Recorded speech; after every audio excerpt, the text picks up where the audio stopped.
జగన్ ఇంటి దగ్గరన సీసీ కెమెరాల ఫుటేజ్ వీళ్ళు అడుగుతున్నారు, వాళ్ళు ఇవ్వట్లేదు, వాళ్ళు లేవంటున్నారు, వీళ్ళు మీ దగ్గరే ఉన్నాయి అంటున్నారు.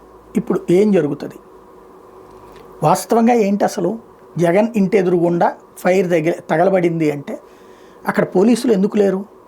కాపలా ఎందుకు కాయట్లేదు? ఇంటి ముందు అది మనమే చెప్తున్నాం కదా. ఇప్పుడు ఇంటి ఎదురుగుండా ఉన్నటువంటి గార్డెన్ లాగా పెంచబడినటువంటి ప్రదేశంలోని అక్కడ అసలు అది తగలబడేదాకా అంత లోపలోళ్ళు వచ్చి పరిగెత్తుకొచ్చి ఆర్పేదాకా ఎందుకు ఆరలేదు? అంటే అక్కడ ఏం జరిగినట్టు? నెంబర్ 1 అంటే సెక్యూరిటీ ల్యాప్సెస్.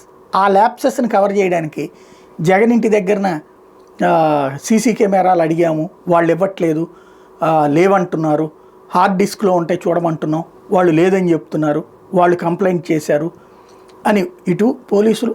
అదే సందర్భంలో వాళ్ళు ఏమంటారు? మేము విచారణ చేయమని మేమే కోరాము, పోలీసులు మా దగ్గరికి కాదు, మేము విచారణ చేయమని అడిగితే మమ్మల్ని అడుగుతున్నారు, అక్కడ సీసీ కెమెరాలు వాళ్ళే కట్ చేశారని వాళ్ళు అంటారు. ఎవరు కట్ చేశారు ఎవరు కట్ చేయలేదో పక్కన పెడితే అక్కడ ఇప్పుడు ఈ ల్యాప్సెస్ ఓకే, ప్రస్తుతానికి ఏం జరగలేదు కాబట్టి భవిష్యత్తులో ఏంటి? ఇది $1 మిలియన్ ప్రశ్న. ఎందుకంటే ఇక్కడ చిన్న సింపుల్ ఎగ్జాంపుల్, వాళ్ళు అప్పట్లో ఈ రీసర్వే కోసం చేసేదాంతో ఒక డ్రోన్స్తో చెక్ చేశారు. రీసర్వే ఈ కృష్ణానది మీద కడుతున్నటువంటి ఆ రోడ్డు, ఆ బైపాస్కి సంబంధించి ఒక డ్రోన్తో నడిపించారు. ఆ డ్రోన్ చంద్రబాబు గారి ఇంటి పైన వెళ్ళింది. దాంతో బాబు గారికి భద్రతకు ముప్పు, డ్రోన్లు ఎట్లా ఎగరేస్తారు చంద్రబాబు గారి ఇంటి పైన అని చెప్పేసి ఎంత రచ్చ నడిచింది, ఎంత ఇష్యూ నడిచింది.